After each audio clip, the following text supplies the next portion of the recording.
नमस्कार ठाकुर साहब। पाला भी ठाकुर साहब।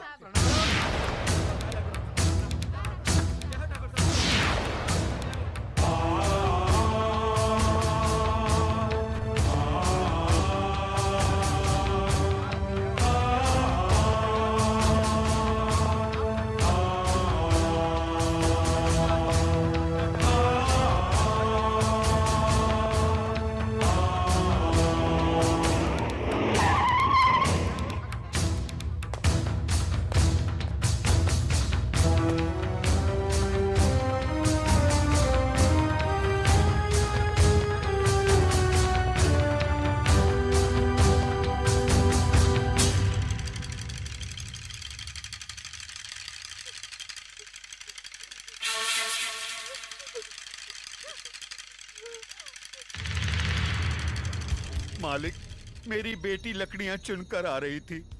रंजीत सिंह के बेटे जगन्नाथ ठाकुर ने इसकी इज्जत लूट ली। हम गरीब हैं, इज्जत के सिवा हमारे पास कुछ नहीं है। अब कौन इससे शादी करेगा? अब कौन इसका हाथ थामेगा?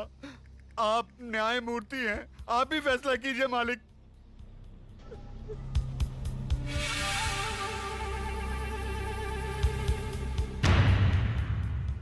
इस बात का कोई चश्मदीद गवाह है? मैं हूँ मालिक। तुम्हारा पायल से कोई रिश्ता है? जी हाँ, मैं इसकी काकी हूँ। तो फिर तुम्हारी गवाही नहीं मानी जाएगी। गवाही सिर्फ उसकी मानी जाएगी जिसने अपनी आंखों से देखा है, लेकिन इस लड़की के खानदान से उसका कोई रिश्ता ना हो। है कोई ऐसा साक्षी, ऐसा गवाह?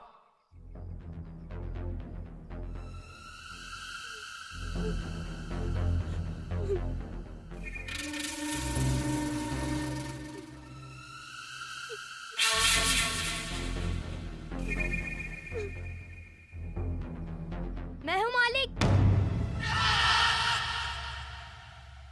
मैंने देखा है। तुमने क्या देखा है बेटे? मैंने देखा कि ये इस दीदी को जबरदस्ती अपने कंधे पे उठाकर पंपशीट में ले गया और दरवाजा बंद कर दिया। ये बचाओ बचाओ चिल्ला रही थी, मगर वहाँ कोई नहीं था।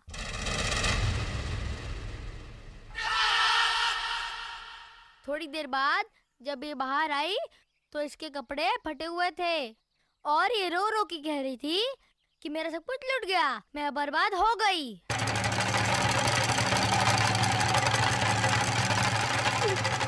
जगन्नाथ, कमीने कुत्ते, तूने इन गरीबों को क्या समझा है? ये वो गरीब मजदूर हैं जिनके खून पसीने की बरकत से हमारी धरती पर हरियाली जागती है। हमारे सर पर जमींदारी का ताज इन्हीं गरीबों की बदौलत है, जिसके बदले में उन्हें 2 वक्त की रोटी, 2 गज की चादर मिलती है। और तूने उसी चादर में घुसकर इस गरीब की इज्जत लूट ली। फिर तुझ में और जानवर में क्या फर्क रहा? मुनीम जी, देवी मां के मंदिर से सिंदूर ले आओ। जी मालिक। पायल, तुम इधर आओ। जिन हाथों से मजबूर करके इस कमीने ने तुम्हारी इज्जत लूटी, आज ये उन्हीं हाथों से तुम्हारी मांग भरेगा, तुम्हें अपनी पत्नी बनाएगा। यह हमारा फैसला है। गजराज, अपना फैसला बदल दे। आंखें मत दिखा। ये नीच जिसके पांव अगर मेरी हवेली के फर्श पर पड़े तो फर्श गंदा हो जाए, इस 2 टके की लड़की को तुम मेरे घर की बहू बना रहे हो। तू नहीं जानता, जमींदारों में तो ऐसी बातें होती ही रहती हैं। मजदूर औरतों और मालिकों के बीच में ऐसे खेल तो अक्सर होते रहते हैं। कोई अपनी बीवी नहीं बनाता उन्हें। खामोश! मजदूर औरतों की इज्जत जमींदारों के बाप दादाओं के कोई जागीर नहीं होती जिसे वो अपनी मनमानी करे, रोन दे, कुचले। इज्जत इज्जत होती है, चाहे वो किसी ठाकुर की बेटी हो या किसी मजदूर की। पागल हो गया तू? तुझे इंसाफ करने की अकल नहीं है। तेरा अंजाम बहुत बुरा होगा गजराज।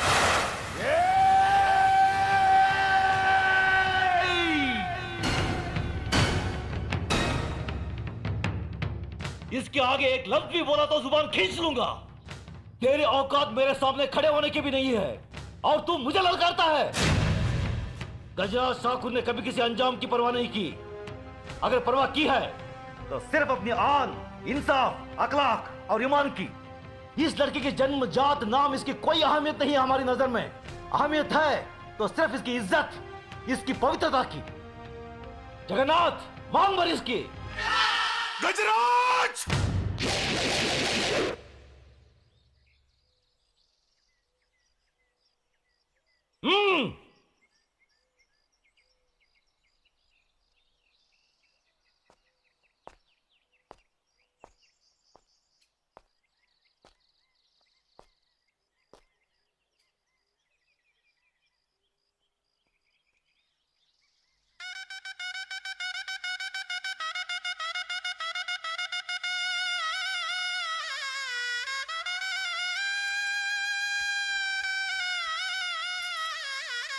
सदा सकीर हो बेटी।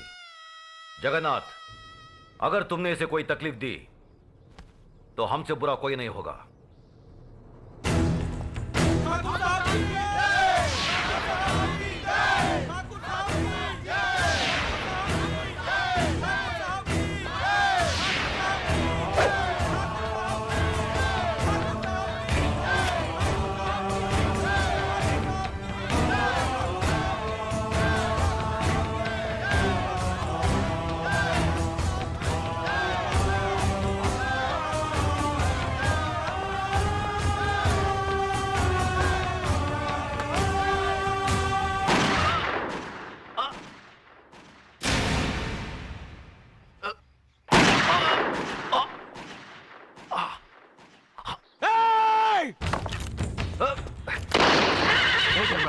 नहीं, अपनी बुआ की बात उजाड़ना तुम्हारा धर्म नहीं है। बाबूजी, बाबूजी! भैया! मेरे भाई को मार डाला, मेरे देवता समान भाई को मार डाला। ये क्या किया तुमने? ये कैसा अनर्थ किया?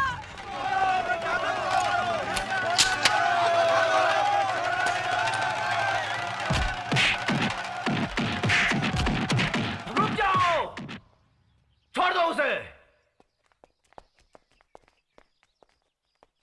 जो अपराध उसने किया है उसकी सजा उसे जरूर मिलेगी। आज से 18 साल के लिए हम रंजीत सिंह ठाकुर को समाज और बिरादरी से बाहर करते हैं। आज के बाद अगर कोई भी इसके परिवार के साथ किसी भी तरीके का संबंध रखेगा तो उसको भी यही सजा मिलेगी। यह गजराज ठाकुर का फैसला है। भैया! बाबूजी! भैया! बाबूजी! बाबूजी! बाबूजी! धर्मराज, न्याय करने वालों के लिए रिश्ते और जज्बात कोई मायने नहीं रखते। बेटे, जान चली जाए पर आन ना जाने पाए। जान देकर जो आन की रक्षा करता है वही न्यायाधीश इंसाफ के आकाश की बुलंदी को छूता है। धर्मराज, आज से हम भरतपुर कस्बे की न्याय और इंसाफ की बागडोर तुम्हें सौंपते हैं।